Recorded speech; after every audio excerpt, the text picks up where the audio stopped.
Bien, pues muchas gracias por la presentación.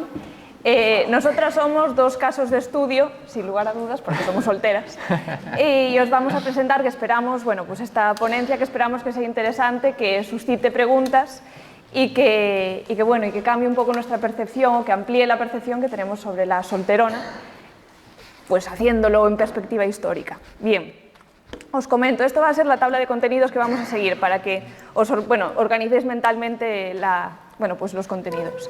En primer lugar, hablaremos sobre el interés de este tema en la actualidad y por eso lo estamos estudiando en el pasado. Si un tema no tiene interés hoy en día, digamos que no hay motivación para estudiar qué sucedía con esta población antes. Luego haremos una mirada al presente, luego una mirada al pasado, y en esta mirada al pasado hablaremos pues, de las solteras en la Edad Media por parte de Miguel y en las solteras en la Edad Moderna pues, por mi parte.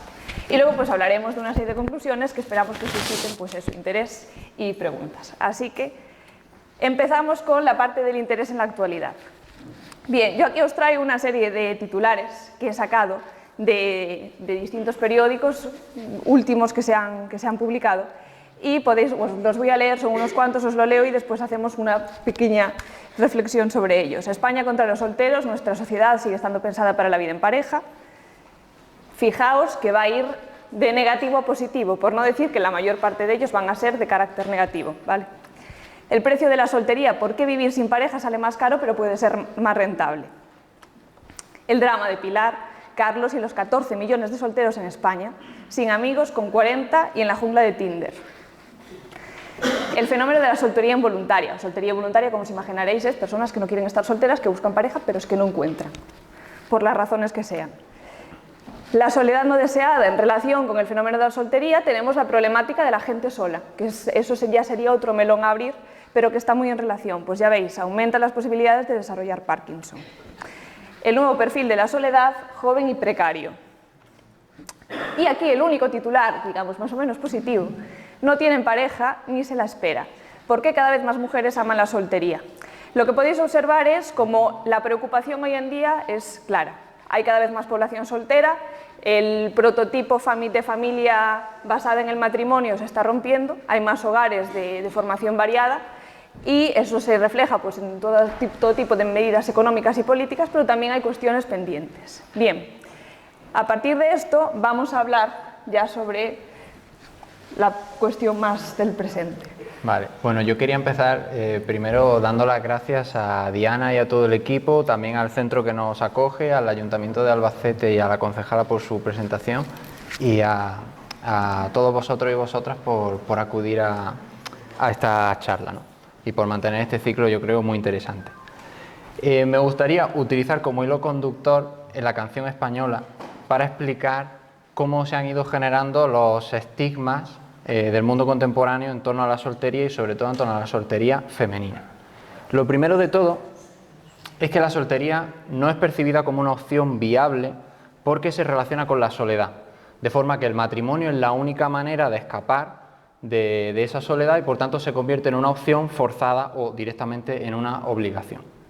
Así el matrimonio es la única manera de asegurar una compañía y da igual si es buena o mala, siempre es mejor que estar sola, ¿no? Por tanto de entrada hay un miedo a estar sola y también un miedo a parecer que estar sola. Por eso, incluso si el matrimonio de puertas para adentro es una basura, si de puertas para afuera por lo menos se mantiene una buena fama, pues mejor que estar soltera, ¿no? Esto lo retrata muy bien la canción A la lima y al limón que cantó Concha Piquer, donde se ve ese juicio social hacia una vecina que va a acabar siendo soltera. No sé si se puede leer aquí los versos. Incluso siente lástima porque se entiende que la soltería necesariamente es algo negativo o desastroso para cualquier mujer, ¿no? La siguiente diapositiva. La siguiente idea es la romantización de la entrega. En el mundo contemporáneo el matrimonio está súper relacionado con el amor romántico. Es el espacio legítimo y deseable para que se desarrolle ese amor. Y el amor romántico tiene una serie de tópicos y uno de ellos es la entrega sin límites. Amar significa renunciar a todo por amor, ¿no? Claro, hombres y mujeres no acceden a esta idea de la misma manera. ¿Por qué? Porque los hombres son educados o somos educados en autorrealizarnos de muchas maneras. Puede que también con el amor, pero con el ocio, con la proyección laboral, con el emprendimiento, cosa que seguramente desde la educación ya desde muy jóvenes a las niñas no les ocurre. Esto significa que las mujeres acuden al amor romántico y también al matrimonio con pocas expectativas de lo que de lo que el amado les va a ofrecer, y además con la idea de entregarse sin límites. Por eso canta en El tiempo que te quede libre María Dolores Pradera esa idea de que ella está dispuesta a entregar toda su vida a cambio de 2 minutos de atención, o de que después de que ese amante haya hecho todo lo que considere, pues pueda estar con ella un ratito, ¿no? La siguiente diapositiva sería la disciplina o incluso indisciplina social. ¿Por qué digo indisciplina social? Porque el folclore español no solo reproduce discursos de dominación sobre las mujeres, sino que también es un fiel testigo de las propias fisuras, de las contradicciones que tiene el relato patriarcal. Así, hay algunas letras como Compuesta y sin novio, que fue llevada a la gran pantalla con la interpretación de María Barranco, en la que se hace eco de esa rebeldía contra el matrimonio. Se reivindica la independencia femenina que puede ser, a la que se puede llegar a través de la soltería. Que hay otras mujeres que quieren casarse y que consideran que el camino que quieren elegir es el matrimonio, estupendo, pero yo no. Y además tengo razones legítimas, que si los suegros, que si el marido, que si los niños, son una serie de preocupaciones que a mí no me interesan. Por lo tanto, ser soltera es algo legítimo, que yo puedo elegir y que me puede hacer feliz, ¿no? Como a otras personas puede ser otros proyectos, ¿no?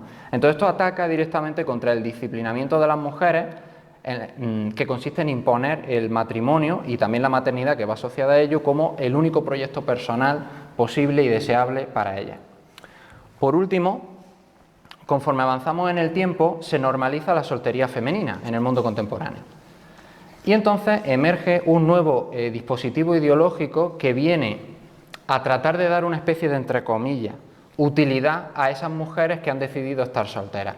El sistema patriarcal tolera que haya mujeres que quieran no casarse o que quieran casarse más tarde, siempre y cuando estén disponibles para el deseo masculino, ¿no?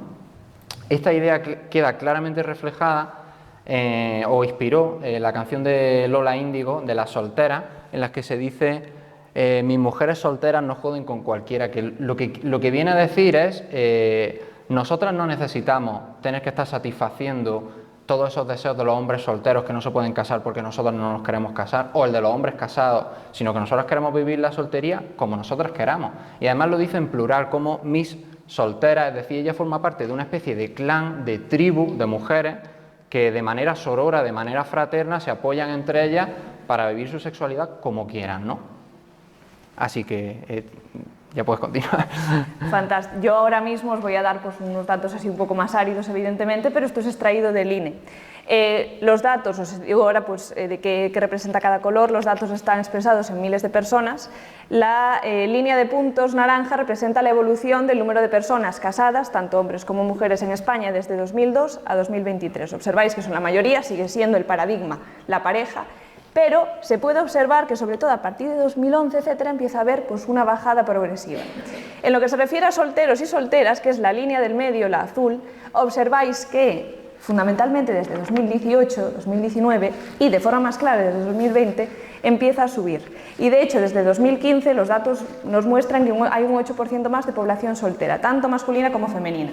Hoy en día en España, para daros unos datos para que os hagáis una idea, hay aproximadamente 14 millones de personas solteras entre 25 y 54 años. Hay más hombres que mujeres, también esto tiene que ver evidentemente con las posibilidades de agencia económica, pero bueno, hablamos de 7 millones, y os doy el dato justo, 578.800 hombres y 6.536.500 mujeres solteras. Además de todo eso, como yo os comentaba antes, viven solos 4,7 millones. Entonces se observa un poco este cambio de pauta familiar y de vivienda que se está produciendo. Además, a nivel mundial, si lo queremos contextualizar a nivel mundial, en 2019 el 38% de la población, también entre 25 y 54 años, a nivel mundial, eran solteros, que hablamos de un contingente importante.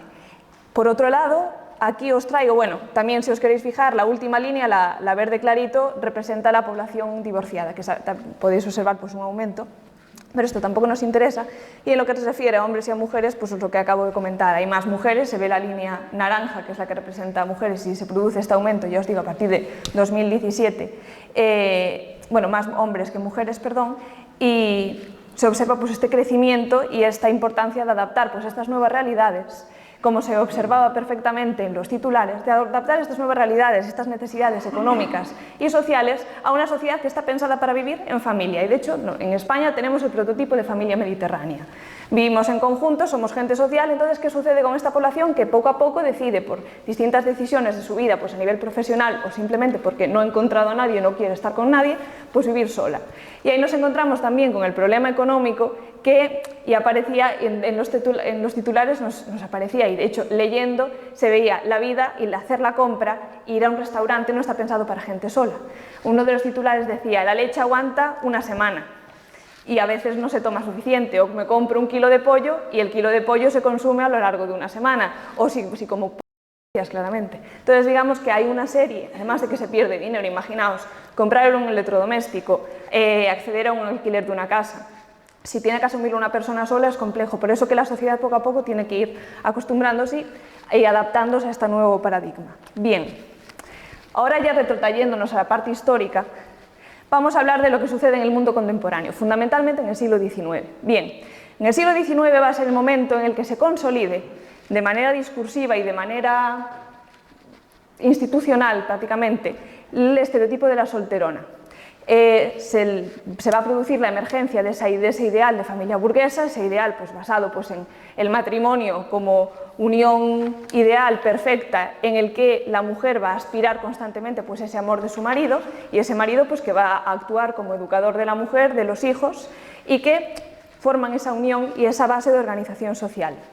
A partir de eso, a raíz pues, de todo el desarrollo pues, de diarios, periódicos, etcétera, que transmitan esa idea de la mujer tiene que estar siempre pues, asociada con un hombre, pues se va a crear esa literatura que consolidará pues, esta mujer ideal, pero también, en contraposición, se van a empezar a vislumbrar, a observar las características del estereotipo de la solterona, que será de lo que hablaremos ahora, de lo que hablaré en las siguientes diapositivas.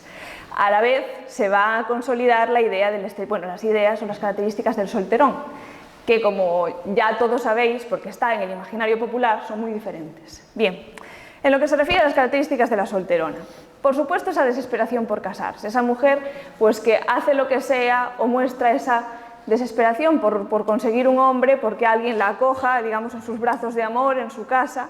También esa idea de esa mujer excesivamente maquillada, esa mujer excesivamente cuidada, con esos labios rojos que todos tenemos en la cabeza y que decimos, esa desesperación porque socialmente no estaba acogida. Os pongo un ejemplo, y esto está en un cuento de Emilia Pardo Bazán que se llama El Salón, y dice, el matrimonio romeral se había dedicado a hacerse grata la existencia. Sin hijos vivían con Celia, una hermana soltera de la esposa, ni fea ni guapa, muy deseosa de cambiar de estado.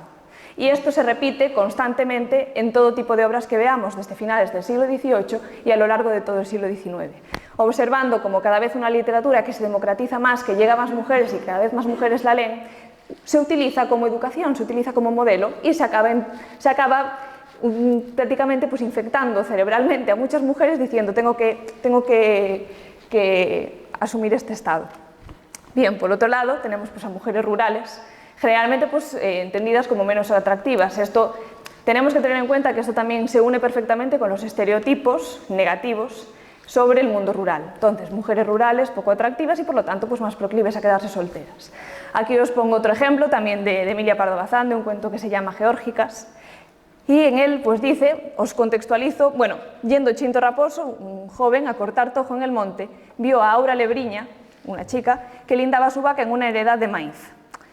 Esto eran dos jóvenes de dos familias que estaban enfrentadas pues, ya desde hacía tiempo. Entonces, define o digamos que describe a la chica, aunque tostada de sol, como la heroína de los cantares, y aunque de boca sombreada, que hace referencia pues, a esa fealdad, el bigote, formas poco femeninas que entraban poco dentro del ideal estético de una mujer, la moza no era despreciable. Una chica corpulenta, fuerte, acostumbrada a trabajar en tareas del campo. ¿Y qué sucedió? Ambos se pelearon y ella pues, le dio una paliza. Sin embargo, él en un momento dado se aprovechó de que ella estaba despistada, le metió los dedos en la boca y abrió y le rompió las comisuras de los labios. Entonces, ¿qué sucede? Todo el día lloriqueó la muchacha desesperadamente porque el eterno femenino, aunque se piense que el rural está absolutamente aislado de las modas de las ciudades, de los que las nuevas ideas que llegaban no era cierto, el eterno femenino, ese interés por ser atractiva, por suscitar pues, atracción de los hombres, etc., salta también entre los terrones y la infeliz temía quedar desfigurada. Por otro lado, las malditas comadres de las Raposos, que eran las hermanas del Chinto Raposo, desde su puerta se mofaban de Aura sin compasión, apodándola Boca Rota. Entonces podéis observar que se va consolidando, se van observando bien estas características del estereotipo. Mujer rural, además de vieja, como veremos ahora, y desesperada. Por otro lado tendremos aquí la pobreza. Lo que se refiere a la pobreza, lo pongo en interrogantes porque es un paradigma histórico, que os comentaré ahora, ampliaré un poquito. Es un paradigma que se está rompiendo. Antes todos sabemos o todos podemos haber escuchado que antes en el pasado para poder acceder al matrimonio tenía que darse una dote. La mujer, pues los padres de la mujer tenían que darle al hombre pues dinero con el que mantenerla. Esto se argumentó en muchas ocasiones que podía ser razón porque muchas mujeres se quedaron solteras en algunos territorios porque la familia era pobre y simplemente no podían dar dinero. No obstante, teniendo en cuenta y de hecho viendo documentación como se está viendo hoy en día y como se está estudiando, lo que se observa es que no es verdad, es totalmente imposible porque gran parte de la población estaba totalmente desposeída, tenía unas propiedades mínimas y por lo tanto, por esa regla de 3, gran parte de la población, por no decir que el 80% de la población tendría que haberse quedado soltera. No es así. No obstante, en el siglo XIX, con esta conformación de ese nuevo matrimonio de carácter burgués, donde la riqueza evidentemente pues, jugaba un papel importante, más urbano, fuera un poco de los modelos rurales que imperaban en el momento, pues asienta esta idea de la necesidad de una dote. Y esto podéis observarlo aquí. Pues como te digo, a mí más me gusta la Juliana, pero eso de no tener dote ninguno, ni darle a su tía siquiera un par de mudas de ropa blanca, ni un jergón en que acostarse, es locura demasiada. Pues ¿de qué le sirve a un hombre el casarse si se casa cuando uno su dote lleva con mujer que no lo traiga? Entonces esto está en Las majas vengativas, que es un sainete, que es una pieza de teatro corta, que era como un prolegómono de una pieza de teatro grande. Y esto lo veía la gente le encantaba a finales del siglo XVIII y se veía muy identificada con estas ideas. Por eso que estudiar este tipo de obras permiten saber qué era lo que le hacía gracia a la gente del momento y por lo tanto esto era algo en vigor y algo que se observaba. Bien. Aquí os presento pues, el típico estereotipo y si pensamos en la vieja de los gatos. Bueno, esto es un retrato del siglo XVI de Quentin Massys, que es un autor flamenco, y ya veis que bueno, el nivel de detalle es impresionante, pero bueno, ¿quién diría que es una mujer? Pero bueno, lo que se observa aquí, bueno, el típico prototipo, el estereotipo por excelencia de la soltera es la mujer vieja. Y si pensamos en Los Simpson, la vieja con los gatos, sin lugar a dudas. Y esto era una de las muchas características de las solteronas. Aquí pues os pongo otro extracto de un cuento de Emilia Pardo Bazán que se llama Memento. Y aquí la clave es fijarse en los... Y hablamos de Emilia Pardo Bazán, que era una mujer consciente, una mujer de su época y reivindicadora de los derechos de las mujeres y de las posibilidades de las mujeres en el siglo XIX, pero mujer de su época. Fijaos en los adjetivos. La tertulia de mi tía Gabriela, doncella machucha, a quien acompañaban todas las tardes otras 3 viejas apolilladas, igualmente aspirantes a la palma sobre el ataúd, reuníanse las 4, según he dicho, por la tarde, pues de noche las cohibían miedos, achaques y devociones. Importante esto. Hablamos de mujeres con debilidad física, ya poco atractivas, etcétera, pero además debilidad mental, mujeres temerosas, que no tienen esa personalidad que debería tener una esposa para poder llevarla a casa, que no tienen esa fuerza. Va todo unido, todo se hila. Eso, las cohibían miedos, achaques, devociones en el gabinetito. De las solteronas, Candidita era la más joven, pues no había cumplido los 63. Según las crónicas de los remotos días en que Candidita lo zaneaba, jamás descolló por su belleza. Ya veis que no pierde un momento para hacer referencia a que no era una mujer atractiva. Siempre tuvo el ojo izquierdo algo caído y las espaldas encorvadas en demasía. Lo que en ella pudo agradar fue su seráfica condición. Poseía Candidita altas dosis de credulidad y buena fe. Cuanta paparucha inverosímil se me antojase inventar, la tragaba Candidita sin esfuerzo. También pues, es una mujer dócil, una mujer servil, digamos, que podría ser la única característica, pero ya veis, de toda una mujer, de toda una persona, la única característica que podía ser medianamente susceptible de atracción, pues era esa. Y el último ejemplo que yo os pongo es, un cuento que se llama La solución, también de Emilia Pardo Bazán, y en este cuento pues, os contextualizo. Frasquita era una mujer soltera que vivía en Madrid, una situación acomodada, y su mejor amigo era un perro que lo adornaba con lazos, bueno, encantada con él. Un día sale de paseo, se encuentra con un conocido y el perro desaparece. Entonces esta mujer, pues que vivía con su perro, que amaba a su perro y estaba encantada con el perro, pues pierde a su amigo. Entonces luego vuelve, lo busca por todas partes, vuelve a la calle donde estaba dando los paseos y ve a el señor con el que se había parado a hablar con el perro, se lo había cogido él. Entonces dice: tenía Frasquita un carácter reconcentrado y enérgico, frecuente en las mujeres que han llegado a los 40 años, sin la sombra y el calor de la familia. No gritó, no alborotó, a fuer soltona, temía las cuchufletas. Vamos, esa idea de que no puede montar un drama, no puede exagerar, porque si no ya va a decir, claro, esta está loca porque está soltera, nunca estuvo, no tiene la educación que le tiene que dar un hombre y por lo tanto puede montar aquí el pifostio que quiera. Entonces digamos que hay esa idea constante de no puede llamar mucho la atención porque, claro, solterón. Entonces veis cómo esto sigue hoy en día pues existiendo y se consolida fundamentalmente en el siglo XIX. Bien, ahora haremos una mirada al pasado y se encargará Miguel. Sí, ahora vamos a intentar retrotraernos a antes del siglo XVIII para saber qué sucedía en otra época, ¿no? Pasa diapositiva, por favor. Gracias. Los hombres y las mujeres que vivían en las cavernas hace 200.000 años, ¿eran todos solteros o solteras? Porque claro, han existido muchas sociedades en las que no existía el concepto de matrimonio. Entonces la soltería no es algo que viene de suyo, que solo con nacer ya eres soltero a no ser que te cases, sino que depende del contexto histórico. Como es una construcción social inseparable del matrimonio como institución, ¿vale? Entonces, hablando ya de sociedades en las que sí que existía la idea de matrimonio, el problema es que tienen definiciones y conceptos muy distintos para la misma palabra. Vamos a ir directamente al concepto de matrimonio en Roma. Los antiguos romanos entendían que el matrimonio era un acuerdo entre partes regulado en el derecho civil, es decir, es un pacto patrimonial de dinero entre un hombre y una mujer, y esto daba cobertura a los cónyuges y aseguraba la herencia patrimonial para los descendientes. Por eso no era tan distinto de otros acuerdos privados, por ejemplo, la adelfopoiesis, que creaba una unidad de bienes con unos compromisos solidarios y eran suscritos o por dos hombres o por dos mujeres. Hay quien dice que la adelfopoiesis no se puede considerar un matrimonio gay. Pero claro, ¿acaso la idea de matrimonio romano, como esa especie de casi contrato de bienes, se parece a la idea de matrimonio que tenemos hoy? Hay que pensar que en estos acuerdos quizá el amor y la religión tienen muy poco que decir.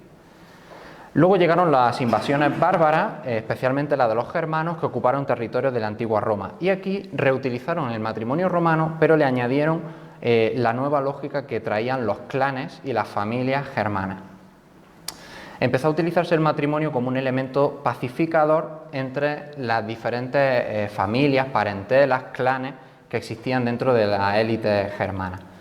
Claro, cuando hay dos familias enfrentadas, si se ponen de acuerdo en un matrimonio conjunto, pues al final se convierte en una nueva alianza y pacificamos el problema o solucionamos el problema. Esto no solo sirve para dar cohesión a las propias élites germanas, sino para vincularse con la aristocracia romana y unir dos élites en una sola, ¿no? Hasta el siglo XII, entonces, el matrimonio era algo estrictamente familiar y patrimonial. Pero el Papa Nicolás II convirtió el matrimonio en un sacramento. Esto permitió a la Iglesia Católica y después a otras ramas del cristianismo, le permitió controlar el principal mecanismo de reproducción social. Desde entonces, las élites eclesiásticas intervienen de manera decisiva en todo lo que rodea el matrimonio, el comportamiento que se supone que tienen que tener los cónyuges, la celebración del enlace, la consanguinidad o no de los novios, cómo se deben criar a los hijos dentro del matrimonio, los objetivos que tiene el matrimonio, los conflictos conyugales y cómo se solucionan, las anulaciones matrimoniales, cuándo se pueden conceder y cuándo no. Y esta dinámica se reforzó aún más en el siglo XVI con la Contrarreforma, que es un momento en el que la Iglesia Católica y otras iglesias empiezan a tener una capacidad de intervención, una capacidad de control sobre el comportamiento y la moral de toda la población mucho mayor de lo que había sido en la Edad Media, ¿no? Y luego llegamos al siglo XIX, donde se introduce la idea más reciente de matrimonio, que tiene que ver con los modelos burgueses y con el concepto de matrimonio como esa célula que asegura el funcionamiento del sistema capitalista. Las familias burguesas son capaces de casarse entre ellas, unir patrimonios para seguir manteniendo la inversión de sus familias, y por otro lado las familias obreras siguen casándose entre ellos, generando hijos que sean la mano de obra que mantiene el sistema. Por tanto, el matrimonio aquí sirve para sostener el capitalismo y también para sostener el Estado liberal. Y lo más importante es que se crea un binomio entre matrimonio y amor. A partir de ahora la gente se empieza a casar por amor y empieza a haber una especie de amor o de idilio por casarse, ¿no? Siguiente diapositiva. Ahora vamos a ver cómo era la vida de la soltera en la Edad Media. Lo primero, era disruptiva la soltería en la Edad Media. Voy a partir de un fenómeno cultural que se llama la querella de las mujeres. Hubo muchos intelectuales en la antigüedad y en el medievo que argumentaron que las mujeres eran el origen del mal y se ocupaban de corromper a los hombres, que los hombres eran naturalmente buenos.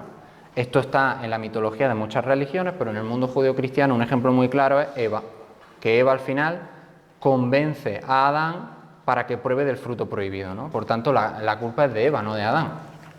Bueno, frente a estas ideas misóginas empiezan a aparecer escritores, pero sobre todo escritoras, que tratan de desmentir estas calumnias que se habían lanzado contra las mujeres o contra la mujer, ¿no? Como concepto.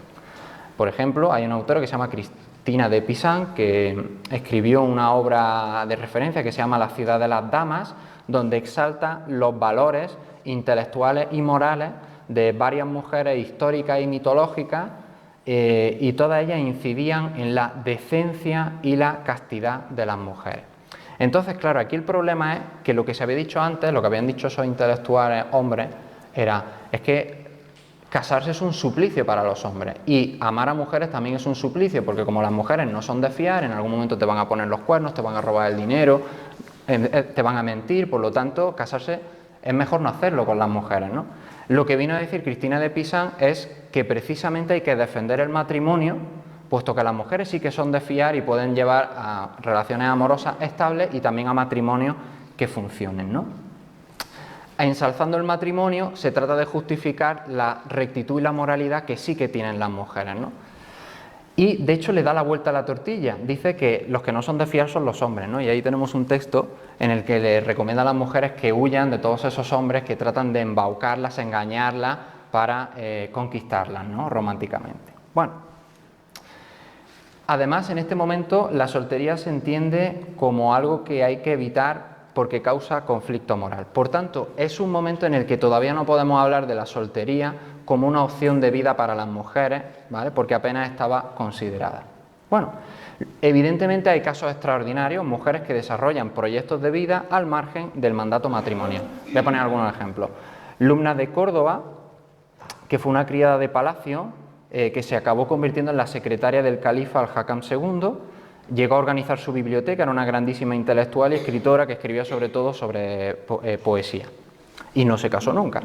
Sabina de Steinbach era hija de un escultor que hizo las imágenes más importantes de la Catedral de Estrasburgo. Bueno, supuestamente aprendió el oficio de su padre, esculpió varias de las figuras más notables de la catedral y se hizo un hueco en el gremio de escultores. Esto es muy importante, porque normalmente cuando muere un artista de un gremio, un hombre, el oficio ya lo conoce su esposa, que ahora es viuda, o su hija, pero para que éstas puedan seguir con el taller, normalmente se casan con otro escultor, ¿vale? Y a partir de ahí continúa el legado familiar. Bueno, pues esta señora no necesitó casarse, encontró hueco en el gremio y siguió practicando la profesión que le había enseñado su padre, ¿no? Otro ejemplo, Jacqueline Felicie de Almania, era una mujer soltera que ejerció la medicina sin tener un título universitario, porque las mujeres no podían acceder a la universidad en ese momento, y además sin tener licencia para practicar la medicina.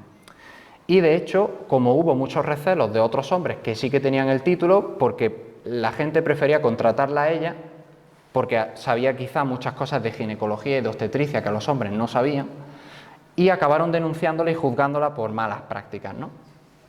O el último ejemplo, Juana de Arco, que sabéis que era una joven campesina, que tuvo varias visiones en las que Dios le encomendaba que liderara un ejército francés contra los ingleses.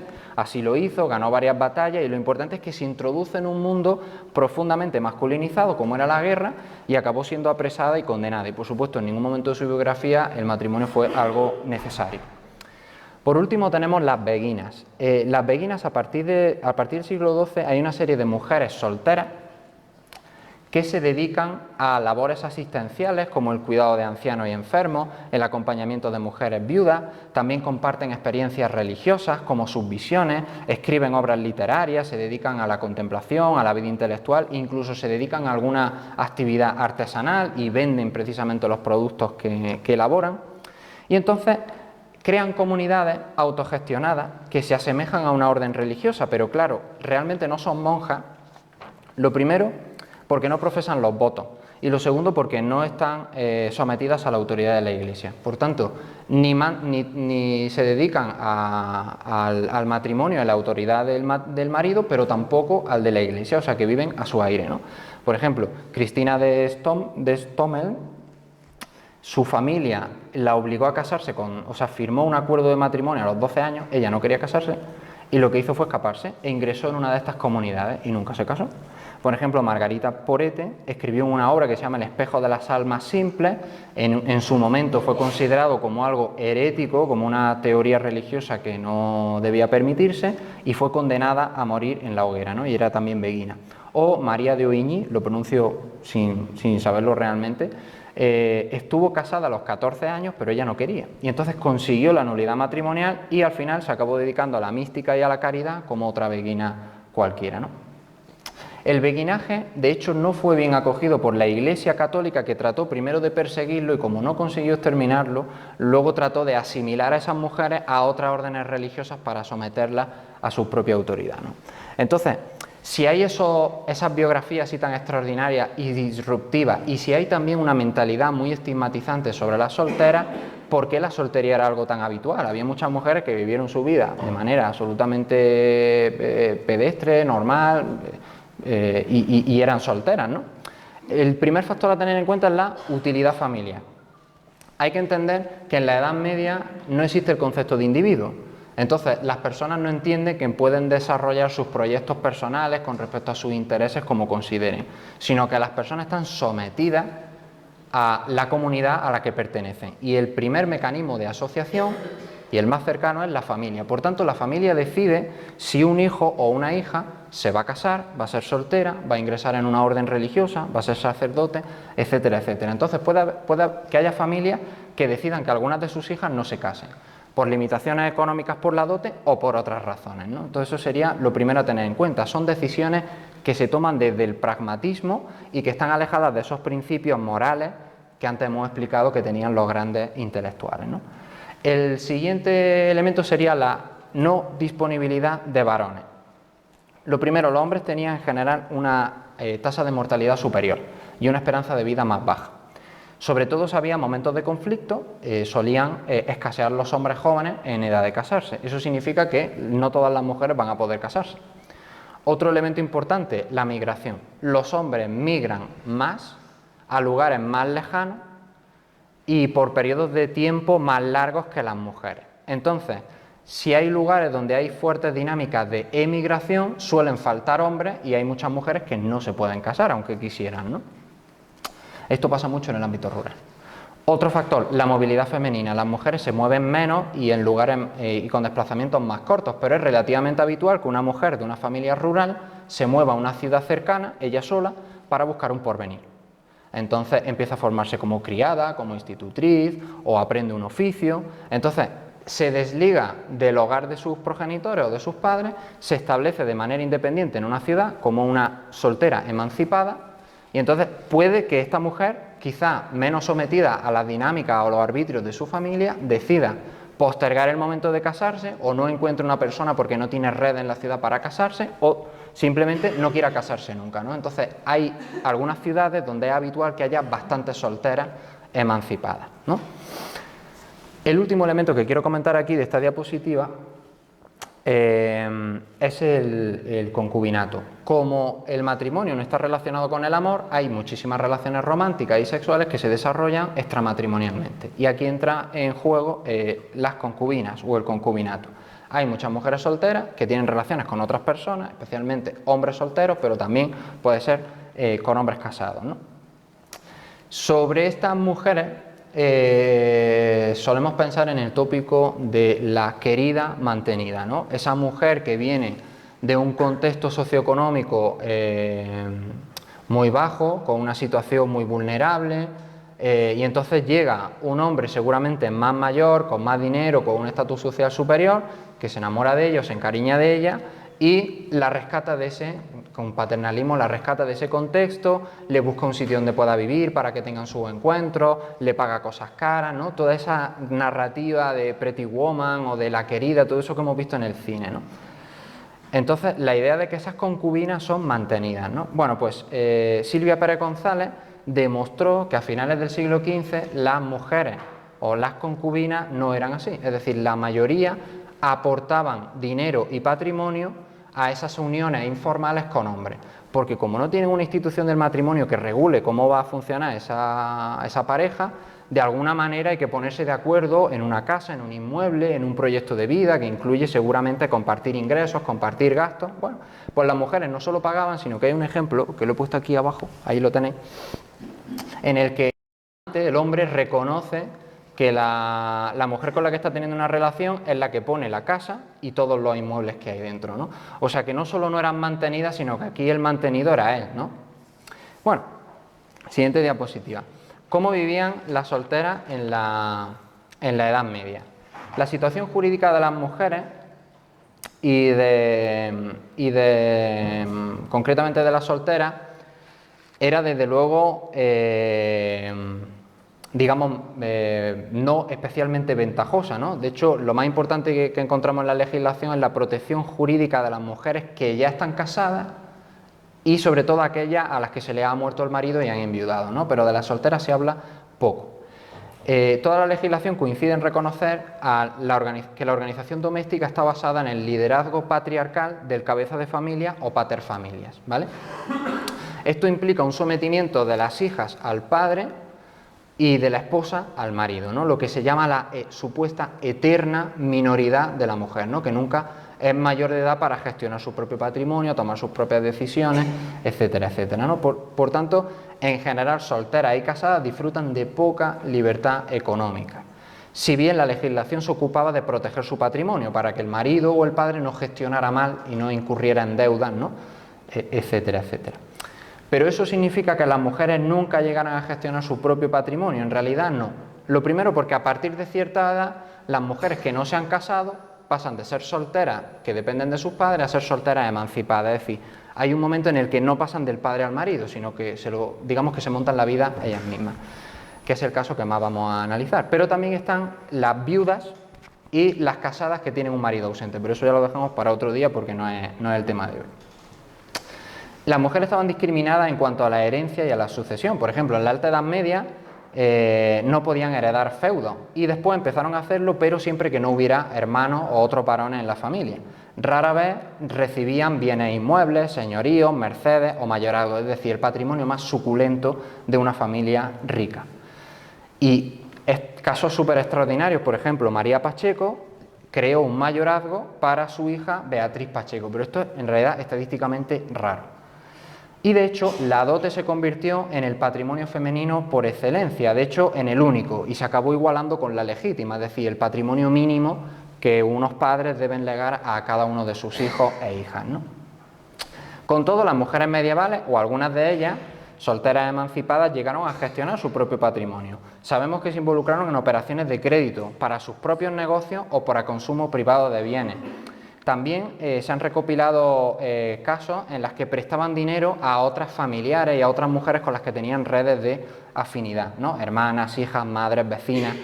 Las mujeres de la élite económica sabemos que invertían en el arrendamiento de bienes inmuebles y firmaban sus propios documentos económicos, ¿no? Bien, aquí pasamos directamente al trabajo femenino. Solemos pensar que la dinámica ha sido pasar de unas mujeres que solo trabajan en el ámbito doméstico a ir incorporándose poco a poco al mercado de trabajo, ¿no? Esa es la dinámica en el mundo contemporáneo, pero antes del siglo XVIII todas las mujeres de la Edad Moderna y de la Edad Media trabajaban, era algo absolutamente normal. Evidentemente tenían asignadas por las labores domésticas, la crianza de los hijos, los cuidados, es decir, tareas no remuneradas que generan una plusvalía que benefician a toda la familia, pero especialmente al padre o al marido, ¿no? Pero aparte de esas tareas no reconocidas, trabajaban con salarios, es verdad que entran al mercado laboral en peores condiciones y sobre todo accediendo a trabajos peor remunerados, ¿no? Aún así hay sectores feminizados y de ellos hay algunos que son muy especializados, como la obstetricia, la ginecología, el sector textil, ¿vale?, que era uno muy prestigioso, sobre todo como hilandera y como tejedora, aunque hay otros también, quizá menos valorados, como el servicio doméstico, la compraventa de alimentos, etcétera, etcétera. También es verdad que las hijas solían aprender el oficio del padre y se incorporaban así al tejido productivo y a la muerte de su padre seguían trabajando en el mismo. Y luego además he traído un ejemplo que me ha llamado muchísimo la atención, que lo tengo ahí arriba en ese texto. Yo no lo conocía, no creo que sea generalizado, pero en la ciudad de Santander un investigador encontró una referencia a que las hijas de las familias un poco más acomodadas, que serían la baja nobleza, que se supone que gente que no se pringa las manos en el trabajo manual, mandaban a sus hijas a trabajar como mozas de construcción, ¿no?, que lo tenéis ahí escrito en el texto. O sea que incluso las mujeres de familias acomodadas, sobre todo en su juventud, se acostumbraban a trabajar, ¿no? He señalado aquí dos casos, uno de soltera emancipada, tenéis que hacer un acto de fe si no lo leéis, se llama María la Moza. Esta señora paga impuestos ella sola, porque si no aparecería con una madre o con un padre o con un marido. Si está ella sola significa que hay un hogar que lidera ella y ella paga los impuestos, tiene su propio patrimonio. Eso sería una soltera emancipada. Una no emancipada sería la de abajo, que pone aquí Juana de Barbolla es su fija, ahí abajo. Eso significa que la hija todavía no se ha emancipado y ha construido su propio hogar y entonces paga los impuestos con su madre, ¿no? Dos ejemplos laborales en el sector sanitario. Aquí hay una señora que se llama Doña María la Partera, ¿vale? O sea, que se dedica a asistir en los partos. Bueno, esta señora no solo tiene un oficio especializado, sino que además sé que en la misma fuente hay un mozo al que lo tiene contratado. Es decir, esta señora no solo trabaja para sí, sino que encima está formando a un hombre más joven que él y le está enseñando sus conocimientos específicos de su trabajo, ¿no? Y luego en el sector textil, que también es muy típico, hay una señora que se llama María la Tejedora o Tejedora, que habíamos dicho que es uno de los sectores más importantes para el trabajo femenino, ¿no? Bueno, y ya para terminar, ahí existen una serie de vinculaciones entre parientes mujeres. Hablamos de convivientes, hermanas solteras, mujeres viudas con sus hijos o con sus hijas solteras. Todo este tipo de uniones podían llevar a, por ejemplo, conformar un hogar común y así comparten gastos, comparten pago de impuestos, etcétera, etcétera. Ya hemos visto cómo a veces se prestan dinero entre ellas, viven, a veces no viven en la misma casa, pero sí en la misma calle o en el mismo barrio, así están controlándose, se dan compañía, es decir, hay toda una serie hay una red de apoyo económico y psicológico que de alguna manera combate esa posibilidad de que las mujeres solteras cayeran en una situación de vulnerabilidad social o de soledad no deseada. Por tanto, cuando pensamos en las mujeres solteras de la Edad Media, ¿tenían una vida miserable? Hombre, seguramente no vivían en una ecoaldea feminista, pero desde luego había recursos para llevar una vida bastante digna, ¿no? Y ahora vamos a pasar ya directamente de Edad Media a Edad Moderna. Bien, como vais a observar y ahora que me vayáis a seguir escuchando, ahí va a haber muchas continuidades y muchos comportamientos a nivel de vivienda, de trabajo, etcétera, que se van a mantener en los siglos modernos, aunque pasen 200 o 300 años más, ¿vale? Pero bueno, vamos a hacer os voy a dar una radiografía sobre lo que sucede en los siglos XVIII y XIX, 1700, 1800. Bien, voy a daros una serie de números, que yo estoy acostumbrada ya pues, a hablar ahí de porcentajes, pero bueno, para que os hagáis una idea, en la España de finales del siglo XVIII, 1787, que tenemos un censo de buena calidad, tenemos aproximadamente un poco más de 10 millones de habitantes, evidentemente desigualmente repartidos, eso os lo podéis imaginar. De esos 10 millones, el 11,9% de los hombres mayores de 40 años, ponemos mayores de 40 años porque era la edad que la demografía histórica considera que una persona deja de tener posibilidades de casarse, vamos, como un soltero definitivo, ¿vale? Pues 10,9% hombres solteros y un 11,7% mujeres solteras. Esto, evidentemente, encierra matizaciones regionales. En el norte, y lo ha comentado antes Miguel, la emigración masculina, que tenía un peso tremendo porque había un mayor crecimiento demográfico y por lo tanto los recursos no eran suficientes para mantener a toda la población, muchos hombres emigraron hacia el sur y hacia el centro de la península y por lo tanto estas mujeres, muchas mujeres se quedaron solteras. No os he puesto los datos de Galicia, pero un 17,9% de las mujeres gallegas mayores de 40 años eran solteras. En La Mancha, como podéis observar, un 6,6% de las mujeres eran solteras. Veis que son porcentajes muy diferentes en función de las características demográficas, económicas y productivas del territorio. Vale. Lo que se refiere a los hombres, el porcentaje es inferior a la media española. Bien, causas de la soltería. Os lo ha adelantado Miguel, las causas demográficas, esa emigración masculina. También en el interior peninsular era mucho más habitual casarse, de hecho gran parte de la población se casaba. En la cornisa cantábrica de la península, incluso también en Cataluña, País Vasco, etcétera, era menos habitual, la gente tardaba más en acceder al matrimonio por estrategias familiares de distinto tipo o por no disponer, digamos, por distintos motivos. Se retrasaba más la edad, también por esa presión o desigual presión sobre recursos y por lo tanto pues había más población. Evidentemente, cuanto más tardes de acceder al matrimonio, el contingente de hombres con el que te puedes casar se reduce porque aumenta la muerte. A medida que aumentan los años hay más posibilidades de que se mueran y por lo tanto pues tienes menos público. Entonces, eso era lo que sucedía. Por otro lado, las razones sociales. Tenemos, esto es muy importante y os lo voy a comentar, aunque sea un poco árido, pero es destacado. El sistema de herencia en el interior peninsular era un sistema igualitario. Todos los herederos tenían que tener pues, su legítima, que era pues, los bienes divididos en el número de descendientes que había. En el norte, lo que se produce es el sistema de primogenitura, que también era habitual en las familias nobles, que era, para que no se dividiera el patrimonio, se daba solamente al primogénito. ¿Qué provocaba esto? Que los solterones se quedasen, pues como ya dice el nombre, solteros. En plan, que hay el tío solterón, el tión y nombres en euskera también, esto era algo habitual del norte, que se veían sacrificados por el sistema y no podían sacar su parte del patrimonio porque eso implicaba dividir, implicaba pues sacarle poderío a la casa o a la familia, ¿vale? Entonces, en esta situación tenemos a una serie de hermanos que se quedan obligatoriamente solteros y que normalmente tenían la opción de poder trabajar fuera de sus casas, yendo a siegas, etcétera, como veremos después, o en muchas ocasiones se querían aprovechar en sus propias familias como mano de obra, simplemente porque tenían pues, tierras que trabajar y una familia que mantener. Por otro lado, tenemos también la cuestión de esa dote, lo que os comentaba, ese interrogante de si la pobreza puede implicar eso o no. Luego tenemos otra cuestión que serían las trayectorias de vida, que sea la persona, que sea una persona que se eduque, que vaya a la universidad, que sea juez, que sea procurador, que sea médico, que tenga algún tipo de profesión liberal y que implique que su trayectoria estudiantil pues, se alargue y que por lo tanto llegue tarde al mercado matrimonial y que pueda ser que nunca llegue a casarse. Por otro lado, podemos encontrarnos con la situación de una persona discapacitada. ¿Qué pasa con alguien discapacitado? En el antiguo régimen, el matrimonio, como explicó Miguel, es una unión económica. Las dos personas tienen que trabajar para poder mantener a la familia. Por lo tanto, si la persona no puede trabajar porque le falta una mano, porque no ve, porque nosotros hoy en día tenemos gafas, pero imaginaos a alguien que tenía antes 50 dioptrías tampoco, pero 10 dioptrías, no podía ver porque la población de a pie no tenía acceso a gafas y por lo tanto esa persona ya era discapacitada. Y mil razones más, además de que los trabajos pues eran trabajos duros y que podían imposibilitar que continuases trabajando a lo mejor a partir de los 30 años. Entonces esa persona pues no interesaba que se casase porque no podía aportar a la familia su trabajo. Entonces son un conjunto de razones, además de, pues también tenemos la razón, y eso os lo comentaré después, de la cuestión del honor.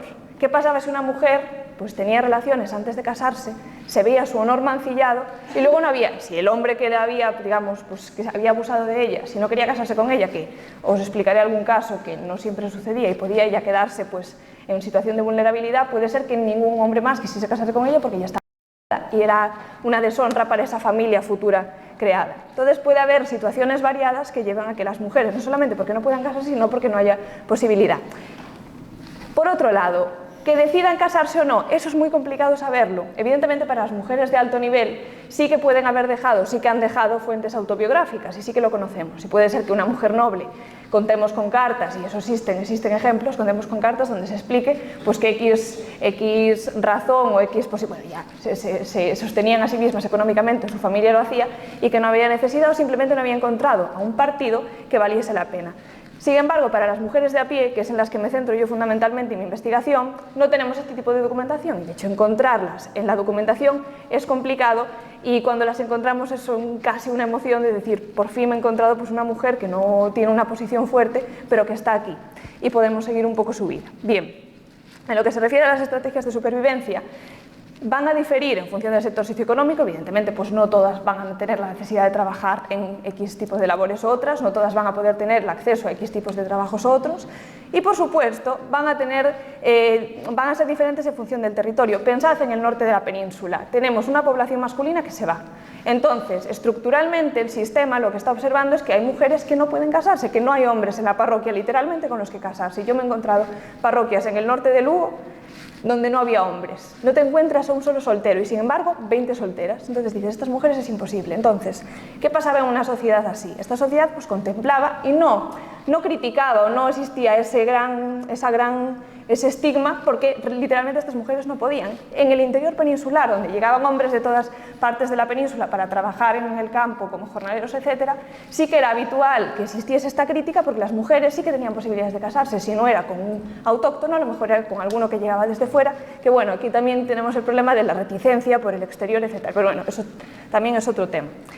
Bien, ahora sobre la legislación. Lo que ha apuntado Miguel, pues es así, tenemos a unas mujeres que son menores de edad hasta los 25 años. No pueden tomar ningún tipo de iniciativa en su vida porque van a depender de los padres y, en falta de los padres, de los hermanos en el caso de que los haya. ¿Qué pasa? Bueno, en el caso de que no haya padres o hermanos, que os preguntaréis qué sucedía, pues tenían un tutor o un curador que era quien se encargaba de representarlas en cualquier tipo de acción legal, judicial, o si tenían que testar o que hacer algún tipo de escritura notarial, pues se encargaban ellos.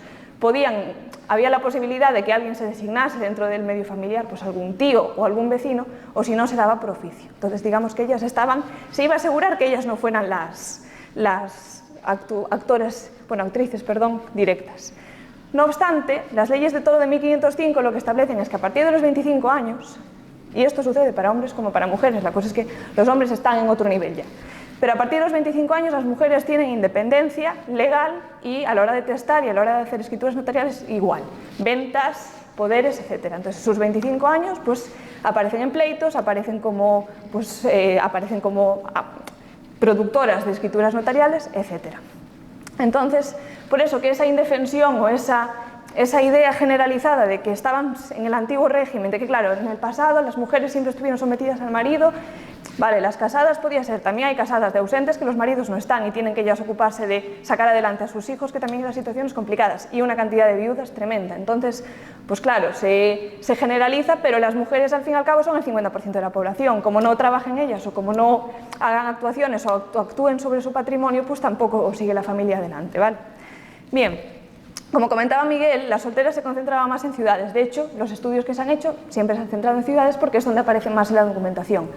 ¿Qué sucedía? Las ciudades, pues, eras anónima, eras independiente, te apartabas de tu casa, te apartabas de tu parroquia, de tu pueblo pequeño, que no había pues, más coerción social, había más control y por lo tanto pues, era un lugar. Evidentemente no todas las ciudades son Londres o son París, pero digamos que había mayor independencia, la gente no te conocía y podían desarrollar otro tipo de estrategias, etc. Además de esto, y por supuesto, contamos con un mercado matrimonial mucho más amplio. Es verdad que las mujeres se movían, sobre todo para casarse de unas parroquias a otras, para evitar pues, que hubiese enlaces genéticos complicados, ya me entendéis, y también se iban a ciudades porque tenían, además de un mercado matrimonial más amplio, también mayores oportunidades laborales. En las ciudades pues, era donde se concentraban las élites, tanto eclesiásticas como hidalgos, nobles, etc., y por lo tanto se necesitaban criadas. Eso en primer lugar. Por otro lado, también tenemos la necesidad pues, de institutrices, la necesidad de incluso prostitutas, pero aquí tengo que hacer una pequeña matización. Los primeros estudios que se hicieron sobre solteras, hechos por hombres y siendo políticamente incorrecta, rancios, sobre los años 70, lo que decían es que la mayor parte de las solteras, aparte de vivir en la marginalidad en las ciudades, vivían de prostitución, en situaciones terroríficas y infectando a todo Dios de 1000 enfermedades de transmisión sexual. Esta era la idea que se transmitió. Afortunadamente, a medida que empezó a suscitar interés el tema, más historiadoras, que esto es importante, empezaron pues, a estudiar y a irse a archivos. Y tú cuando te vas a archivos lo que te encuentras es la realidad. Te apartas del estereotipo porque dices, pues mucho estereotipo que haya y por mucha idea de que todas las mujeres criadas prostitutas solteras ves lo que decía Miguel antes, hay prestamistas, hay comerciantes, hay tenderas, hay mujeres que tienen sus negocios y que se ganan la vida de manera independiente. Por eso que hay veces que desmontarlos a través de la propia documentación nos permite decir, pues no era la realidad completamente así y tenían otras formas de sobrevivir. Bien, además de eso, en las ciudades les garantizaba poder tener apoyo pues, de instituciones pues, benéficas o que les ayudasen a sobrevivir en el caso de estar en una situación marginal, hospitales, hospicios, etc. Esto no era tan habitual en el campo es verdad que esto digamos que sería el contrapunto de la ciudad es más hostil, la ciudad no te acoge, no tienes a tus familiares y a tus vecinos con los que te has criado y por lo tanto cuentas con este tipo de instituciones, pero en el campo pues eso, tienes a tu familia que te puede apoyar, que también es un problema de coerción, vale, pero tienes este colchón. Por otro lado, a pesar de que en la legislación pues, dé una libertad considerable, vosotros pensad que el antiguo régimen, el poder del Estado y el poder de la Iglesia se buscaba controlar a la población a través de una institución que era el matrimonio. Y era la institución básica. Entonces, ¿qué pasa con la gente que está fuera? No los controlamos. Entonces aquí tenemos como una especie de fuga. Entonces, las autoridades pues, tenían recelos porque son un riesgo para el orden social, pero también son un riesgo para la moral sexual, sobre todo siendo mujeres. Entonces, aquí os pongo dos ejemplos gallegos. Y uno de ellos son las ordenanzas municipales de Santiago, de principios del 19 de 1804, que me encontré varios apuntes que decía las mujeres solteras no pueden vivir solas en casas, bueno, en sus casas. Tienen que estar con un padre, un hermano o alguien de su familia. Claro, esto en época de guerra, donde pasaban los huestes, que además, os comento, la población de a pie tenía la obligación de albergar a soldados. Los hidalgos no, estaban exentos de esto y bueno, era uno de los puntos de los privilegios. Pero la gente de a pie sí. Entonces, claro, ¿qué pasa? Es un soldado nuevo, que a lo mejor un soldado que lleva sin ver a su mujer, en el caso de que esté casado, pues mucho tiempo, a lo mejor no está casado, como sucedía en muchos casos, llega a casa de una soltera joven, pues puede pasar de todo. Entonces, había esta preocupación. Y lo que vi es que se repetían estos apartados, y lo que se ve cuando se repite algo es porque no se está cumpliendo, es en primer lugar. Os pongo otro ejemplo. No podían asistir tampoco a las siegas de Castilla. Esto es a partir de los sínodos diocesanos de Lugo. Un sínodo diocesano es una unión, o digamos una reunión que hacen pues, autoridades eclesiásticas, y bueno, no solo autoridades, no solamente el obispo, sino también podía ser el cura de X parroquias o varios curas, y lo que ponen en común es la preocupación que tienen cada uno de ellos en sus parroquias, de qué comportamientos está haciendo la gente mal, qué problemas ven a nivel social y que ellos tienen que atajar como responsabilidad de orden moral religioso. ¿Okay? Entonces, claro, lo que vieron es que durante los meses de verano muchas mujeres gallegas y hombres, muchos hombres, se iban en grupos grandes a segar a Castilla. Se necesitaban muchos jornaleros, las extensiones de tierra eran mucho más grandes que Galicia y por lo tanto pues esta gente se iba a ganar también su dinero en el caso de esos solterones. Esto es interesante. ¿Qué pasa? Eran meses de verano, sangre alterada, jóvenes, muchos días de viaje, se movían por distintos sitios y entonces podía dar lugar a algún tipo de roce. Y entonces también lo que estipularon que no pudiesen asistir las solteras a las siegas, que se quedasen en casa y que esto también implicaba un problema para ellas, porque si querían reunir una parte, pues dinero suyo para poder crear su hogar, pues se veían limitadas a esto. También os digo, se repitió muchas veces, así que no se cumplía. Tampoco había las herramientas para poder controlar esto, ¿vale? Era la gente pues, que se buscaba la vida. Bien. Además de esto ya digamos que va muy unido con lo que comentaba Miguel. Institutrices, comerciantas, prestamistas utilizaban su dote, su legítima, la prestaban, esto sobre todo en los países nórdicos. Aquí en España digamos que por un lado el desarrollo de las actividades comerciales, sobre todo en las ciudades aquí que estoy estudiando yo de La Mancha, no era tan fuerte. Esto a lo mejor si nos vamos a Sevilla o a Cádiz puede ser un nicho de investigación maravilloso, pero utilizaban su dote y la prestaban y bueno, a través del interés pues iban haciendo su dinero y podían ir manteniéndose. Además de esto pues tenemos comerciantas, tenían tiendas también de géneros, también algunas he leído algunos casos de investigadores, sobre todo del norte de Europa, que encuentran a mujeres que forman parte de empresas o de negocios de comercio que incluyen pues, distintas ciudades y que ellas van casi como embajadoras de ese negocio pues, a otros sitios y que actúan como redes familiares, pero que ellas son las cabezas en esa ciudad del negocio familiar, que también es una autoridad importante. Por supuesto, en el sector textil esto va a ser fundamental, ya a finales del siglo XVIII, cuando se empieza a desarrollar, y eso, enfermeras, etc. La forma de vivir. encontramos a muchas mujeres solas. Nosotros tenemos la documentación fiscal, que es la documentación que nos dice a los cabezas de familia y cuánto pagaban, que esto es lo principal. Hay unas cuantas solas, luego las condiciones es más complicado verlo. Hay algunas, como yo os pondré ejemplos ahora, que sí que cuentan con medios, sí que cuentan con bienes, y también el problema que hay, nos encontramos con las fuentes españolas, es que en muchas ocasiones no dicen el oficio. Entonces declaran X tipo de bienes, pero si es de una zona rural damos por hecho que sí que son pues campesinas, pero si es de una zona urbana para nosotros es una duda grande. Pero bueno, que de todas formas se puede cruzar con otras fuentes y poder sacar más información. También podía suceder, y esto se ha estudiado en Inglaterra, porque el desarrollo de la industria textil fue más grande y además pues, inicial en Inglaterra, y por lo tanto se organizaron los spinster cluster, que son como apartamentos en los que vivían distintas mujeres. Entonces esto es lo que normalmente pertenecían a un mismo oficio, estaban integradas dentro de un mismo oficio, y donde habían creado ya sus redes, sus relaciones entre ellas, y decidían pues en un mismo edificio que a lo mejor estaba ya gestionado por una casera o un casero que ya acogía a mujeres de ese mismo sector, pues compartían el arrendamiento, y de esa forma pues podían contar con pues un menor peso económico o menor carga económica. Por otro lado, también tenemos el ejemplo de que viviesen en casa de los amos, en caso de ser criadas o no, que también les daba pues una limitación de su autonomía, pero bueno, también depende del nivel de las criadas, y en esto no me voy a enrollar más. Y por supuesto van a existir diferencias entre el campo y la ciudad. En la ciudad nos vamos a encontrar más solteras autónomas. En el campo las vamos a encontrar casi siempre formando parte de una casa regida por su hermano, su padre o otro familiar, que va a ser, pues siendo hermanas, siendo tías y siendo sobrinas. El problema de esto, que a la hora de estudiar qué tipos de bienes disponían y de qué tipos de bienes se servían para poder sobrevivir, es muy complicado diferenciar los bienes de toda la familia y los suyos. Entonces ahí nos encontramos con un problema, pero de todas formas nos da una idea del nivel familiar, material y económico de la familia. Bien. Os pongo varios ejemplos. Ahora ya paso a los ejemplos, que me parece pues, la parte un poco más interesante. Bien, os cuento. La primera fuente, os hago una pequeña presentación por curiosidad, y es una fuente fiscal que para los historiadores es un tesoro, porque nos da información a nivel de toda España de las cabezas de familia o de los cabezas de familia, de sus familias, los integrantes que vivían con ellos y de su patrimonio.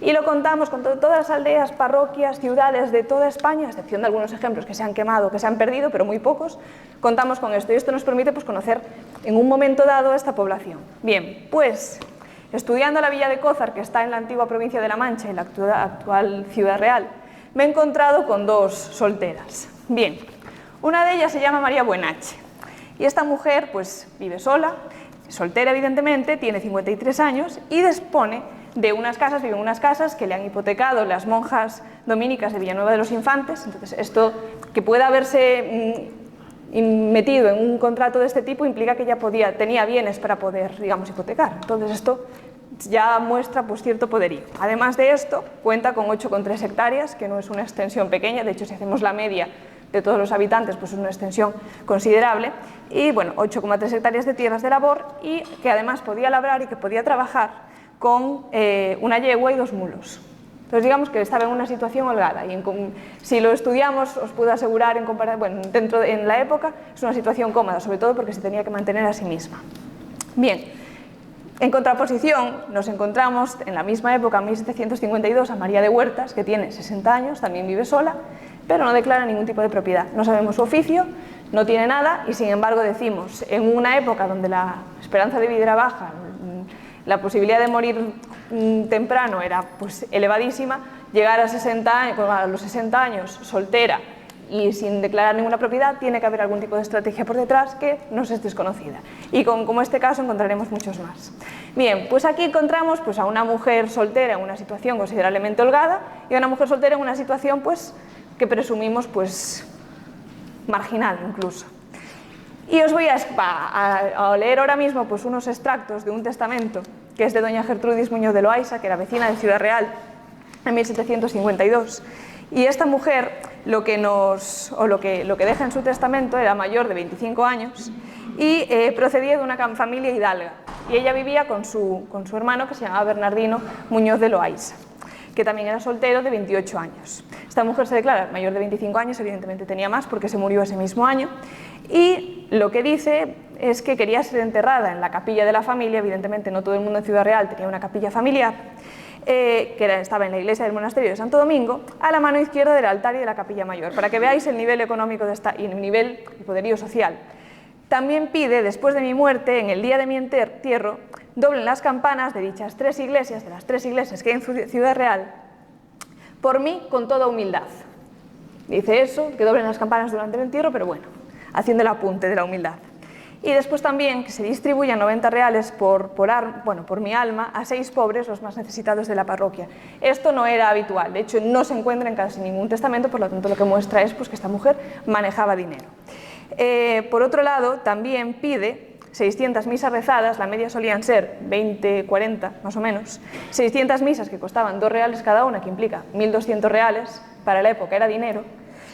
Y también envía a la iglesia, parroquial de Santiago, envía un vestido de flores para que se utilice como palio decente, y habla de decente.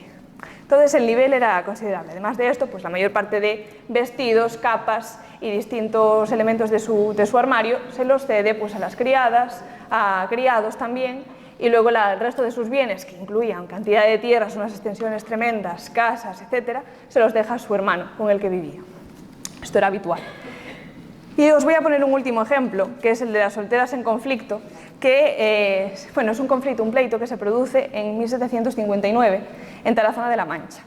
En él es un pleito por estupro, por incumplimiento de palabra de matrimonio, como os comentaba antes, y en él pues María de Córdoba, en la época, cuando había algún tipo de conflicto de este tipo, lo que hacía la población era ir a los alcaldes mayores de la ciudad, a los alcaldes, a los regidores, porque servían como jueces, eran ellos, digamos, la primera instancia. Bien, entonces María de Córdoba acude a los jueces y alega que se ha quedado embarazada, y creo que estaba de 4 meses, de Antonio Feliciano, porque le había prometido palabra de matrimonio y luego él se había desentendido. Entonces, en el antiguo régimen, cuando digamos que estaba la realización pues, de esa boda, del enlace a nivel pues, formal, pero la palabra también implicaba un compromiso importante, y de hecho hubo mucho debate alrededor de esto. Entonces, esa palabra ella hizo que se planteasen tener relaciones con él, y eso sucedió. Se quedó embarazada, entonces va a las autoridades a decirle que él había incumplido esa promesa. Esto es extraño. En el resto de casos que me encontré, no eran ellas las que iban a las autoridades a reclamarlo, porque generalmente tenían las de perder. Y si ya tenían que hacer frente a un bebé, eso de dejar a lo mejor 100, 200 reales en el juzgado, si sobre todo estaba en una situación que era la de la mayor parte, que muchas eran criadas, etcétera, de marginalidad, dejar ese dinero no les compensaba económicamente, y por lo tanto la mayor parte de ellas pues se apartaba o no hacía nada. En el caso, iba a la propia justicia, por eso lo sabemos, la propia justicia, porque le llegaba un chivatazo de que la mujer estaba embarazada de 8 meses y por supuesto ya era complicado de ocultar, que era soltera o era viuda y le había muerto el marido hacía 10 años, o que estaba casada y el marido llevaba desaparecido también otros 10 años. Entonces, cuando ya era una situación, decía, esta persona no podría estar embarazada. Bien, esta mujer, ya os digo, es una excepción porque sí que fue a las autoridades a reclamarlo. Entonces, en este ejemplo, ella pues alega que vivía con la hermana, que el Antonio Feliciano pues la había visitado su casa en numerosas ocasiones, iba con otros amigos, que había habido muestras de cariño, todo, digamos que está todo estipulado lo que tenía que decir prácticamente para poder ganar un poco pues esa aceptación de los jueces, o decir, vale, pues se aprovecharon de ella. Lo explicó todo y trajo a testigos que acreditaron y argumentaron a favor de ella. Él, y esta digamos que sería la clave del caso, ella alegaba que tenía un pañuelo suyo, porque que tuviese un bien material de él demostraba pues que él le había dado el pañuelo, que ya implicaba un compromiso, etc. Entonces ella tenía el pañuelo. Llega él testifica y él dice que no, que toda Tarazona había pasado por esa casa y que por lo tanto no se podía demostrar que el hijo fuera suyo. Todos los testigos dicen lo mismo, que es una mujer de mala fama y que por lo tanto pues que no es cierto y que niega totalmente eso. Y una de las testigos que trae el Antonio Feliciano, que digamos que es la que le desmonta totalmente el argumentario a María de Córdoba, dice que un día, que hacía mucho calor, María de Córdoba empezó a sudar y le pidió a Antonio el pañuelo. Ella se limpió y se lo guardó. Y después del pañuelo no se supo nada. Él se lo pidió y ella le dijo que lo había perdido. Y luego en el caso lo saca como... Entonces, Eso le desmonta porque los jueces dicen esta mujer se había creado toda la estrategia y toda la técnica para aprovecharse de él porque él era una persona con bienes y con una posición económica más o menos holgada y que por lo tanto pues quería que se le obligase judicialmente a casarse con ella. Finalmente, cuando se destapa, no lo sabremos, no sabremos si era un testigo pagado, porque este es el problema de la fuente, esas garantías no las tenemos. Ella acaba siendo condenada a un destierro de 2 años del pueblo, así que imaginaos, donde tenía todas sus relaciones familiares, vecinales y apoyos y iba a tener un bebé, 2 años fuera. Entonces, esa es la situación. ¿Qué sucedía? Por eso muchas de ellas pues decidían no ir a juicio porque podían salir pues perjudicadas de esta manera. Y por mi parte está, y pasamos a las conclusiones que las dirá Miguel. Sí, sencillamente Celia y yo queríamos terminar recapitulando las ideas principales. En primer lugar, las sociedades patriarcales históricamente han tendido a generar discursos estigmatizantes sobre el celibato femenino y las mujeres célibes. Que esto se pone al servicio de encaminar a las mujeres o a la mayoría de las mujeres al matrimonio porque es una institución que permite generar relaciones jerárquicas entre el marido y las mujeres para ejercer algún tipo de control, ¿no?, sobre el género femenino. La siguiente idea es que en este plano, que es un plano pues ideológico, simbólico, etcétera, muchas veces difiere en parte de la realidad material, social, económica de las mujeres, ¿no? Hemos visto como había muchas mujeres solteras que tenían una cierta autonomía económica, que tenían también una independencia legal, es decir, esto estaba reconocido en los fueros y en las leyes fundamentales de los reinos, condados, imperios, etcétera, etcétera. Tenían también posibilidades laborales, incluso algunos sectores de especialización relativamente notables, ¿no? Además, hemos visto como algunas creaban redes personales que combatían la soledad no deseada y también la exclusión social, ¿no?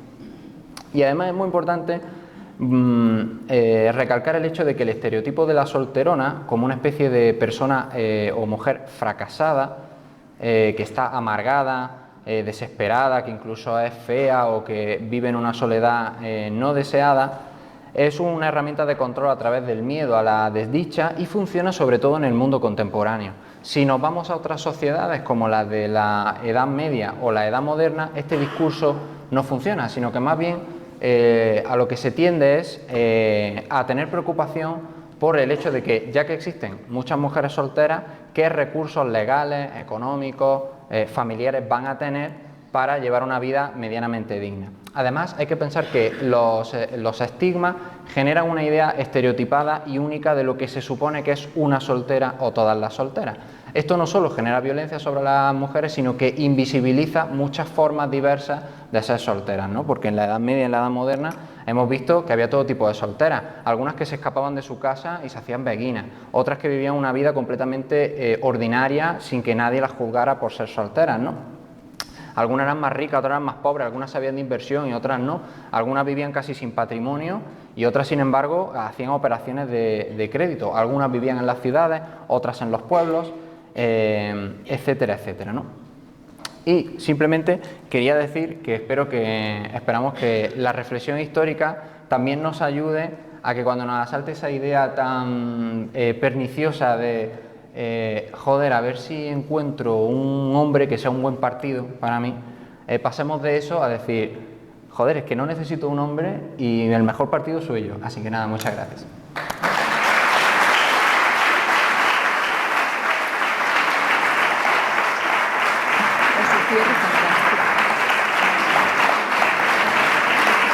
Abrimos un turno de palabra para preguntar cualquier curiosidad, cualquier duda que tengáis, que si podemos resolverla genial, si podemos debatir, así que nada, sentiros libres de preguntar o comentar cualquier cosa, ¿vale?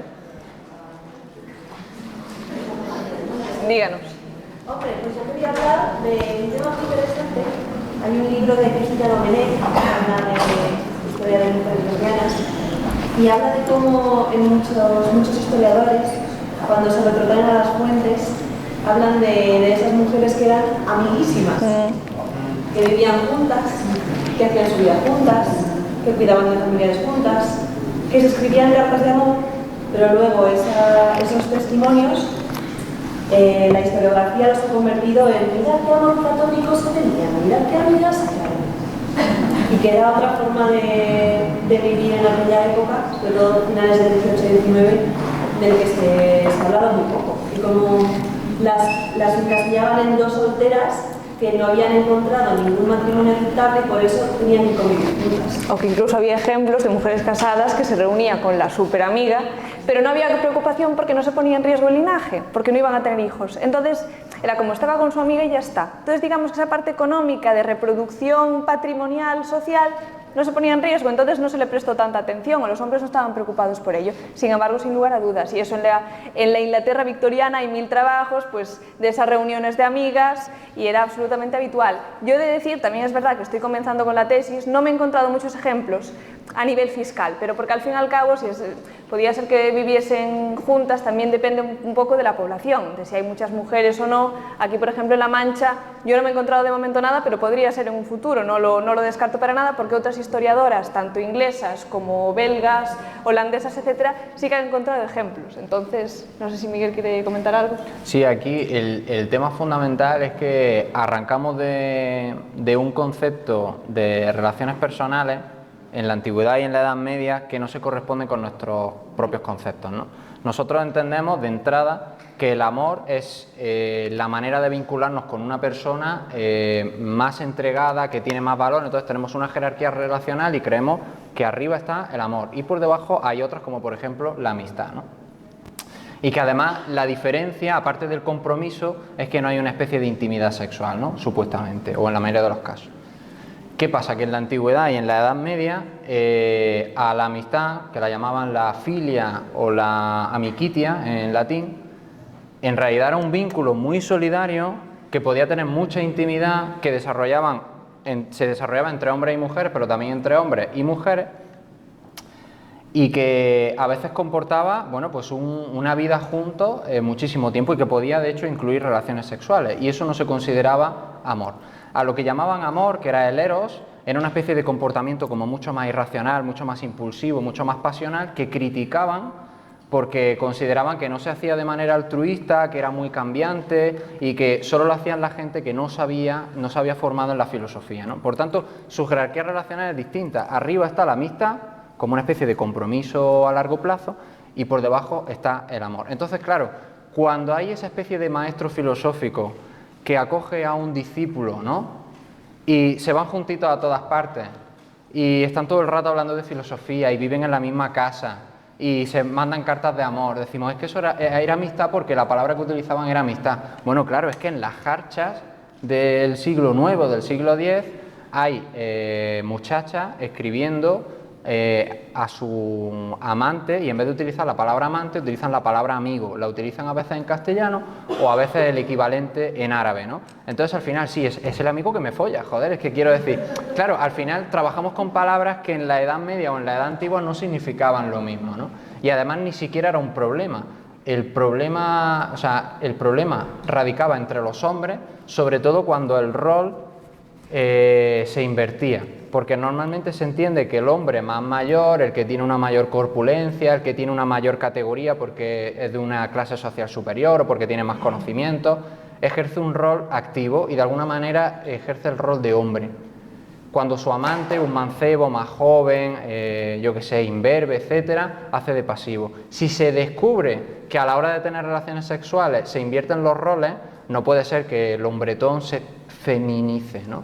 Sin embargo, sobre las mujeres ni siquiera se contempla casi siempre porque hay una infantilización de la sexualidad femenina.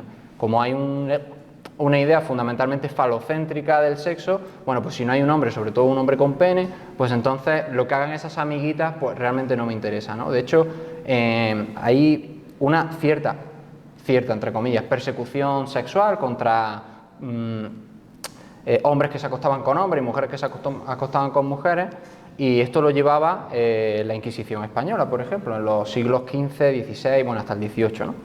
Y entonces, estadísticamente hay muchísimas más denuncias por hombres que por mujeres, ¿no? Porque es que la invisibilización es tal que incluso las mujeres que ni se contemplan, ¿no?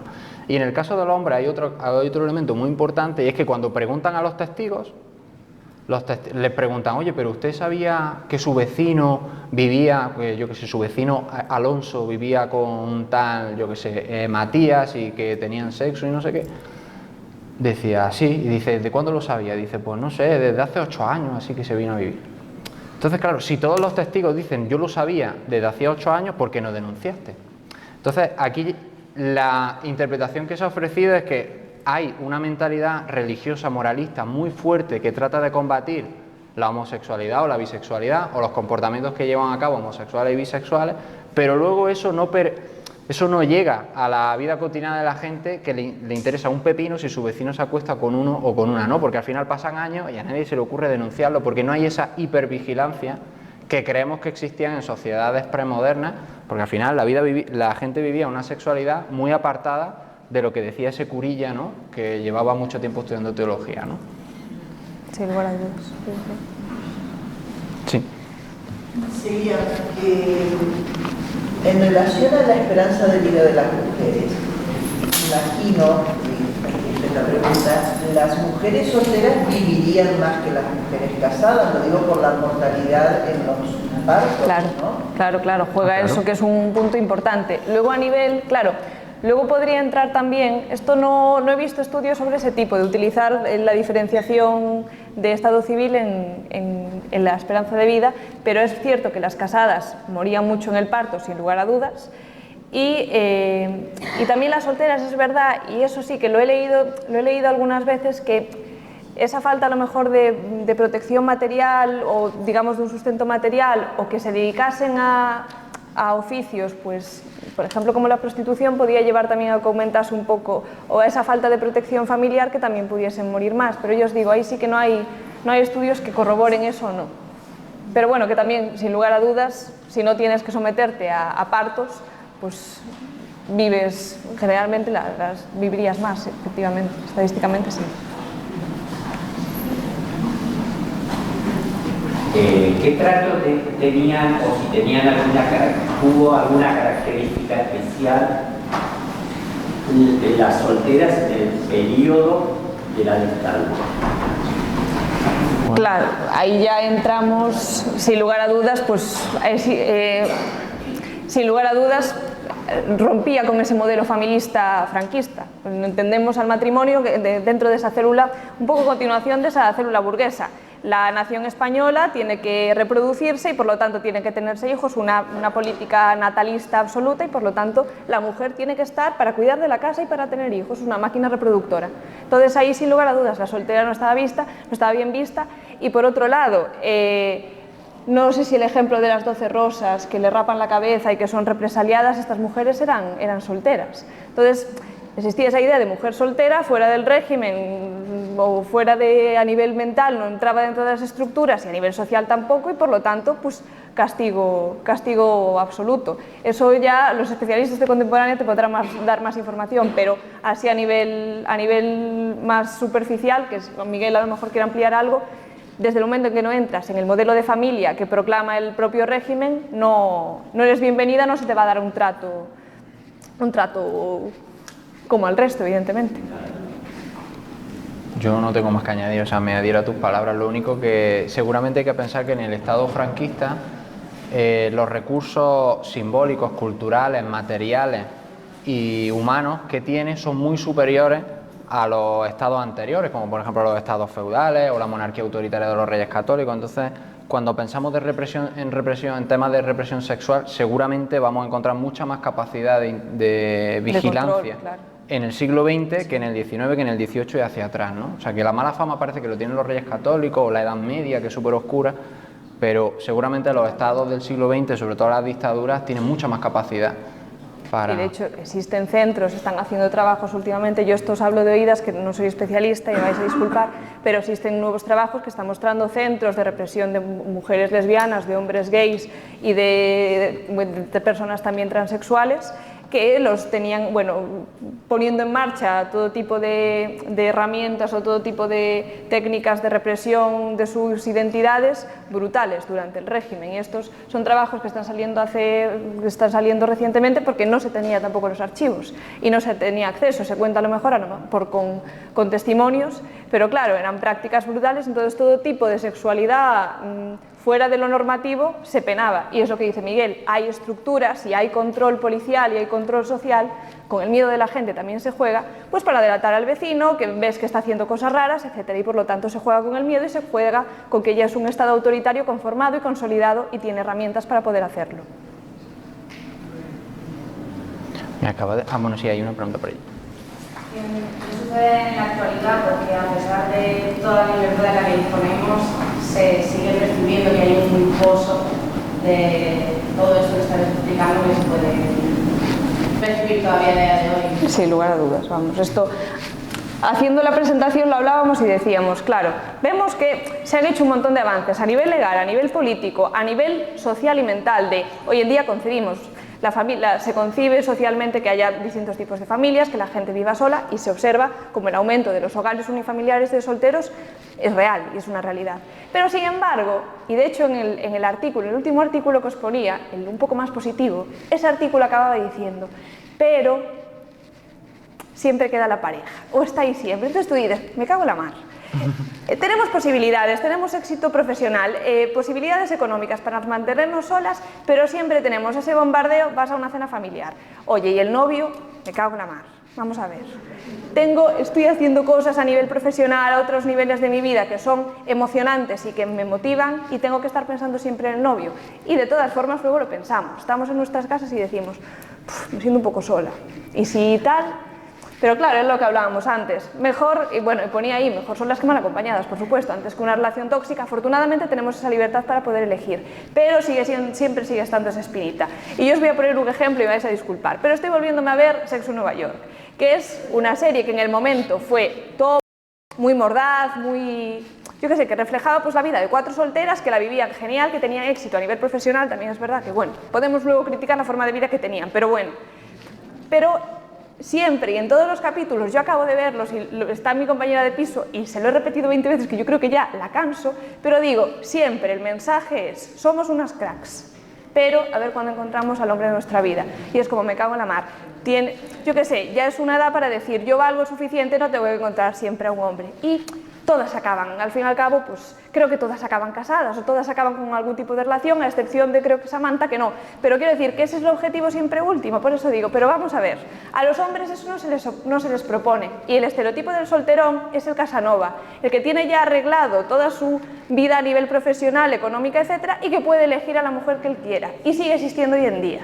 El soltero de oro. Totalmente. Y sigue existiendo esa figura para el hombre, es un doble filón. A mí este tema me enfada, porque digo, ya lo estáis viendo, pero para él es como si puedes elegir y además pues no hay ningún tipo de crítica de que abuse, bueno, que abuse, que tenga más relaciones sexuales o no, etcétera. Sin embargo, para la mujer pues esa doble vara de medir siempre, y es lamentable, y hoy en día sigue reproduciéndose y nosotros mismos nos bombardean, y todas las películas que hay, y se observa, y es un bombardeo constante, y por lo tanto es complicado cambiar con esquemas cuando constantemente en toda tu vida te están diciendo, tu objetivo es estar con un hombre, porque dices, jo, es que qué bien al final, en plan, haces todo esto por tu vida profesional, pero luego a lo mejor tienes que renunciar a ella para estar con otra persona, porque implica renunciar y porque implica esa relación jerárquica. Bueno, qué enfado.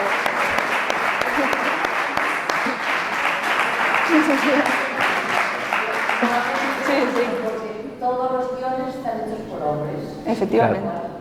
Es el dilema de la propia moral, Claro. de la que hace diferente de otra cultura. Claro, y eso, no lo comenté antes creo, en el siglo XIX, viene aquí ya un poco más de teoría pesada, en el siglo XIX se empieza a crear el amor romántico y se empieza a buscar, a mostrar al hombre como un hombre menos viril.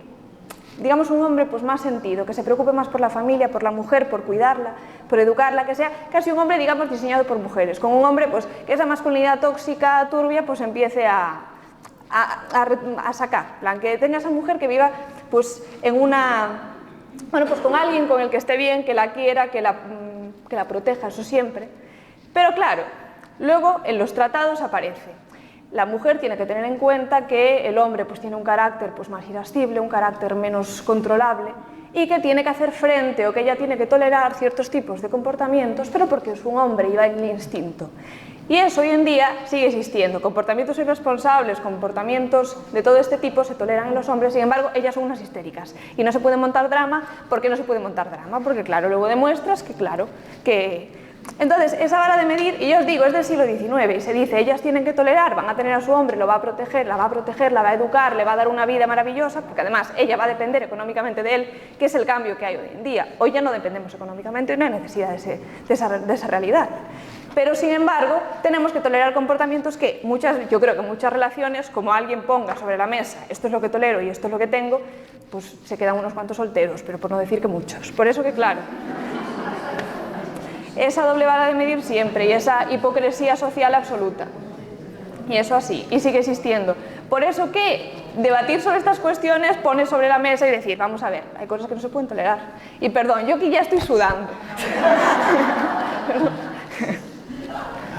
Es cierto que como dices tú, sí que ha cambiado un poco la perspectiva de lo que las mujeres buscan el día de hoy. Claro. Pero desgraciadamente se aplaude el que un hombre sea mínimamente... Total. Ah, sí, es maravilloso, es que me habla bien, no tengo violencia en casa y colabora con los hijos. Gracias. Y tú dices, Dios mío, es que lo haría mejor sola y no tengo que aguantar a un tonto diciendo tonterías. Que luego dices, luego encuentras a alguien o hablas con alguien que, jova, que tiene sentido común. Y dices, pues maravilloso, y ya está. Pero claro, es que el mundo está lleno de unga-ungas, y ya me callo. Si tenéis más preguntas, comentarios.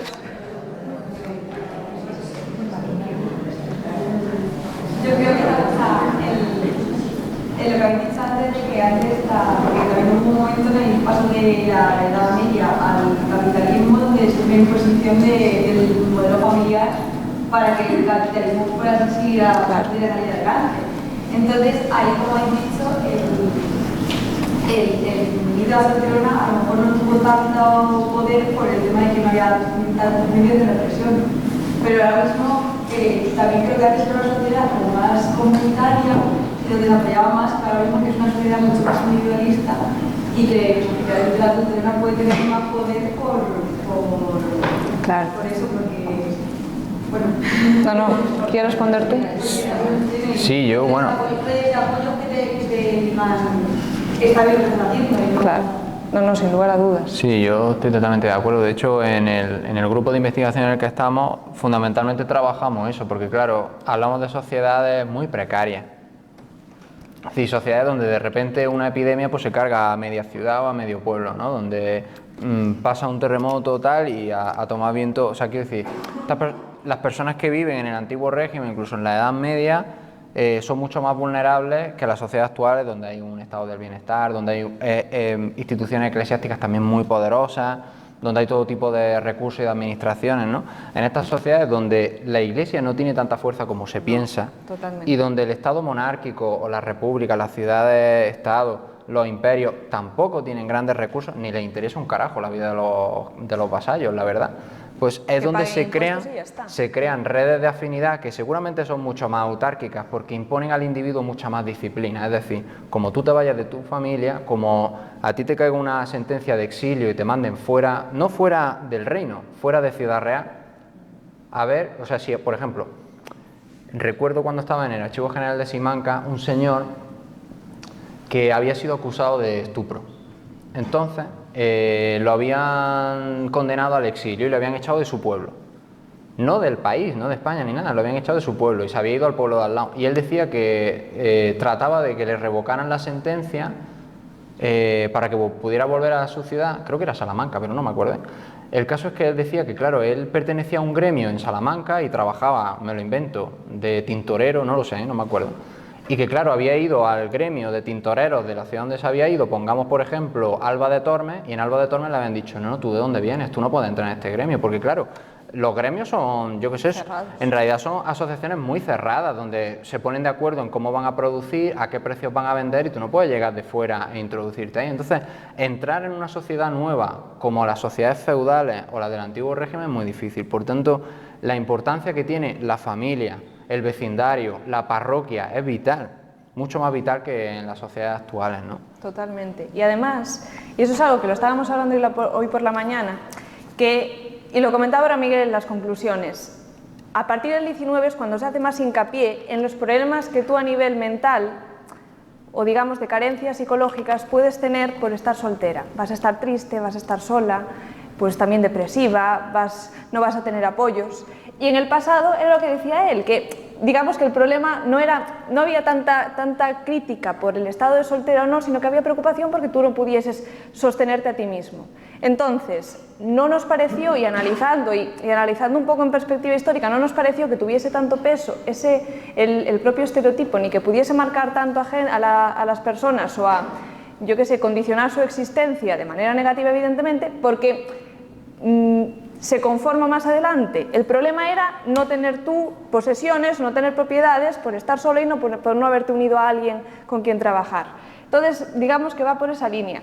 Y, por supuesto, los estados no tenían las herramientas, es lo que decía Miguel, tampoco implicaba demasiado gasto, ya os podéis imaginar cómo estaban pues, las cuentas de Felipe II. Quiero decir, implicaba demasiado gasto como para poder... Y además tampoco había ningún tipo de pasado donde hubiese un control social, digamos, no había ese... ¿Cómo decirlo? No había las herramientas para hacerlo, nunca se había hecho, fue algo que se fue construyendo poco a poco, por eso que es más cuestión económica en el pasado que hoy en día, que sí que estamos bombardeados, sí, soledad, no sé qué, y eso es algo posterior al 19, pues ya en el 19.